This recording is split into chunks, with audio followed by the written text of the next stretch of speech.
Assalamualaikum warahmatullahi wabarakatuh. Bertemu dengan saya Ustazah Solihah bin Bidi yang akan menyampaikan pelajaran bahasa Melayu. Okey, alhamdulillah pada hari ini alhamdulillah bersyukur kepada Allah Subhanahu Wa Taala, yang mana Allah Subhanahu Wa Taala dapat memberi kesehatan, memanjangkan umur kita, dapat sehat, dapat membuat ibadah dengan sepenuhnya di dalam bulan puasa ini. Ustazah pada hari ini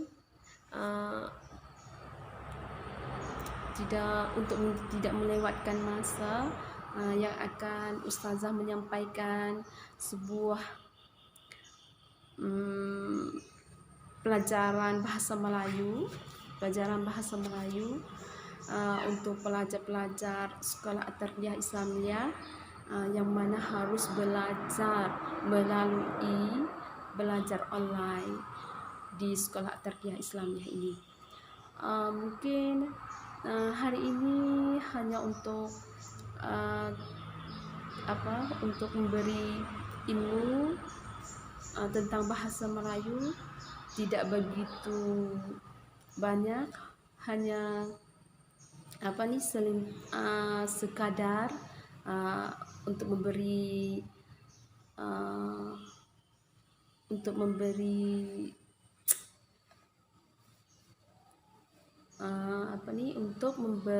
ilmu-ilmu yang harus belajar bersama. Untuk tidak melewatkan masa, Ustazah harus melangsungkan memberi ilmu tentang bahasa Melayu di sini, yaitu bahasa Melayu yang kita kenal pada hari ini. Biasanya bahasa Melayu itu banyak yang dipakai untuk bicara sehari-harian, seharian. Bahasa Melayu yang kita kenal pada hari ini mungkin daerah negara-negara lain seperti negara tetangga kita, negara Malaysia, negara Indonesia, negara Brunei, negara Singapura, dan selatan Thailand kita itu biasanya menggunakan bahasa Melayu. Bahasa Melayu yang menggunakan daerah selatan Thailand itu biasanya menggunakan bahasa Melayu dengan tulisan Jawi. Kita pernah dengar tulisan Jawi ini. Okey. Dan pihak negara-negara yang lain, bahasa Melayu yang mereka menggunakan dalam bicara mereka itu biasanya tulisan yang mereka guna itu tulisan Rumi, bahasa Melayu yang tulisan Rumi. Di dalam bahasa Melayu itu mempunyai dua tulisan, yaitu termasuk tulisan Jawi dan tulisan Rumi. Di dalam bahasa Melayu yang harus kita biasanya kalau kita memakai untuk membuat tulisan di dalam bahasa Melayu yang tulisan Jawi, dan di antara tulisan Jawi dan tulisan Rumi itu akan berbeda. Berbeza, tak sama. Tidak sama tulisannya. Bahasa Melayu yang tulisan Rumi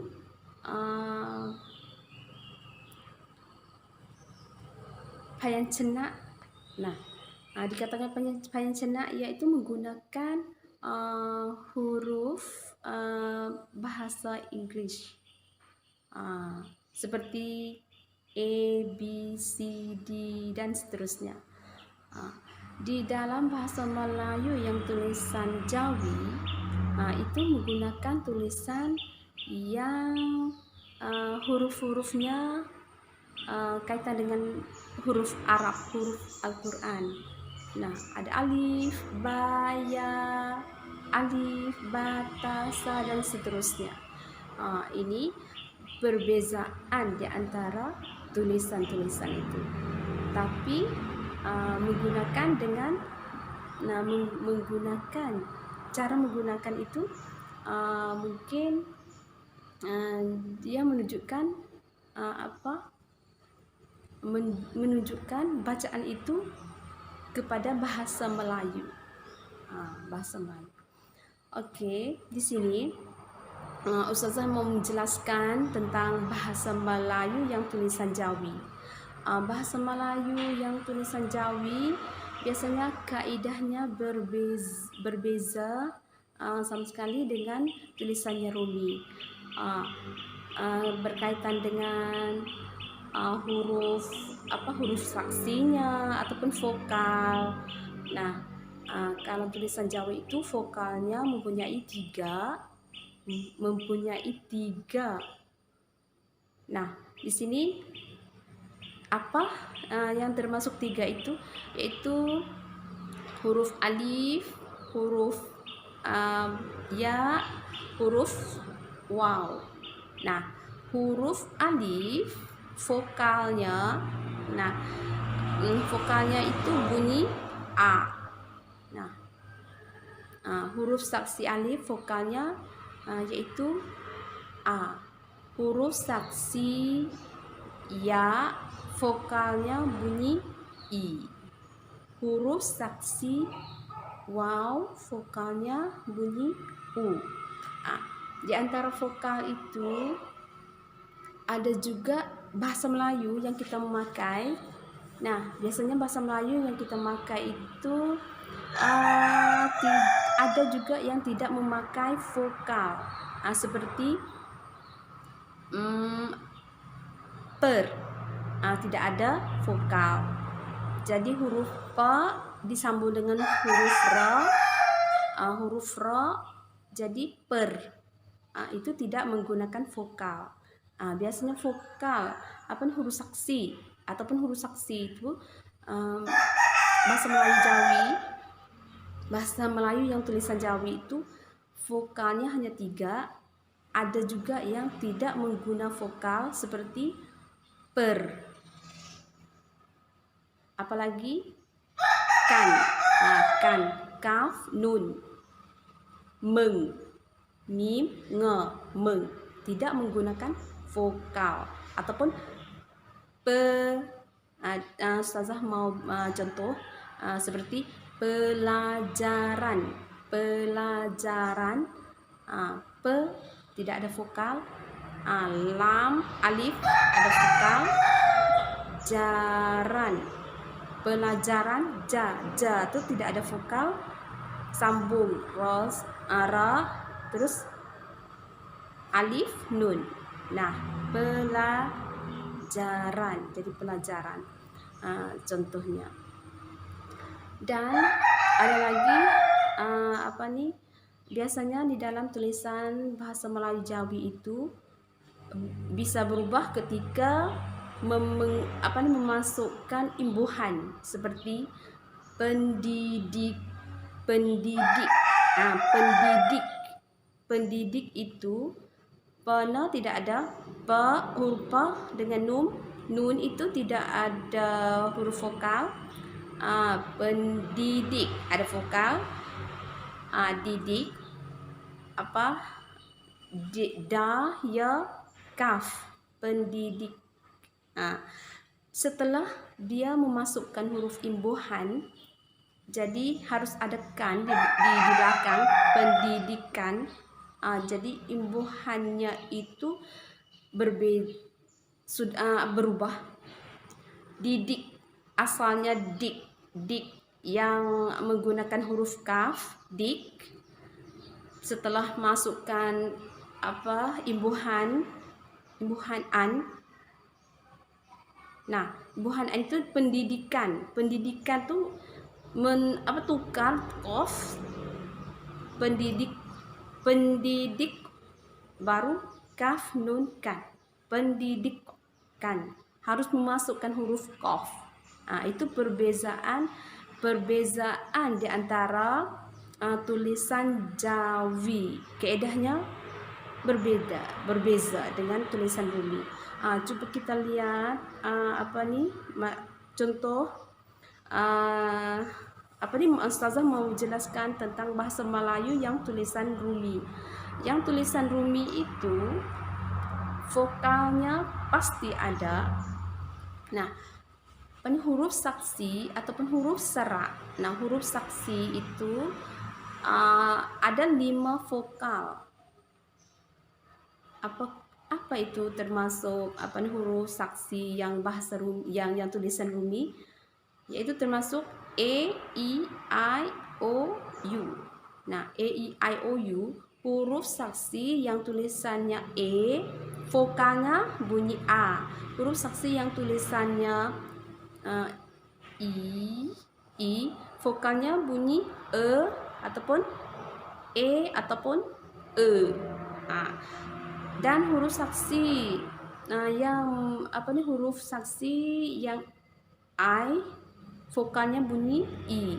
Huruf saksi yang O, vokalnya bunyi O. Huruf saksi yang U, vokalnya bunyi U. 5 vokal itu pasti menggunakan di dalam bahasa Melayu yang tulisan Rumi. Tidak ada yang tidak guna, tidak ada yang tidak guna, pasti menggunakan, pasti ada huruf vokal. Seperti yang Ustazah contohnya pelajar tadi, pelajar pasti ada P, I, P, L, E, la, G, E, R, jar, pelajar harus menggunakan vokal. Nah, biasanya berbeza sama sekali dengan tulisan Jawi. Ini termasuk tulisan Rumi. Dan satu lagi kaedah mengenai tentang imbuhan tadi yang Ustazah buat contoh tadi, imbuhan yang masukkan an. Nah, imbuhan yang memasukkan an, pendidikan langsung membuat asalnya pendidik, pen, PIN, pen, DID, DIK, dik, pendidik. Setelah masuk AN, jadi pendidikan sambung A dengan N langsung, jadi pendidikan. Itu caranya lebih mudah daripada bahasa Melayu yang tulisan Jawi. Itu berbeza di antara dua tulisan ini. Mungkin itu yang Ustazah akan menjelaskan tentang tulisan-tulisan tulisan Rumi dengan tulisan Jawi, yang harus pelajar itu belajar yang lebih dalam, yang lebih dalamkan lagi. Sebenarnya bahasa Melayu yang kita memakai ini tidak begitu sulit, tidak begitu sulit dan tidak begitu mudah. Jadi kita harus usahakan biar lancar dan biasa dengan bahasa Melayu. Nah, untuk Ustazah yang menyampaikan bahasa Melayu pada hari ini, untuk sekian ini saja. Mungkin ilmu ini dapat manfaat buat pelajar-pelajar yang belajar melalui online, mungkin dapat memberi manfaat. Nah, ada yang mau menanyakan tentang bahasa Melayu, dapat tanya buat untuk hari ini. Dapat tanyakan, nanti ini hanya untuk tes. Nah, kita harus meneruskan lagi belajar dengan online itu pada tanggal 1 Mithunayun tahun 2563. Nanti kita bertemukan lagi belajar melalui online ini pada hari tersebut. Okey, untuk hari ini Ustazah ucapkan terima kasih yang dapat menyampaikan ilmu sedikit. Okey, sekian ini. Assalamualaikum warahmatullahi wabarakatuh.